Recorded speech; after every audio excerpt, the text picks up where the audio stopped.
எரேமியா 29:13 உங்கள் முழு இருதயத்தோடும் என்னை தேடினீர்களானால் என்னை தேடுகையில் கண்டுபிடிப்பீர்கள்.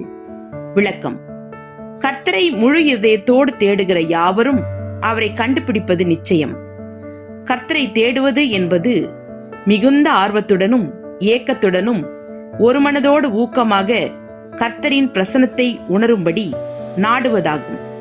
அது மாத்திரமல்ல, அதிகாலையில் தேடுகிறவர்கள் ஆண்டவரை நிச்சயமாக கண்டு அவரை அடைய முடியும். ஆமீன்.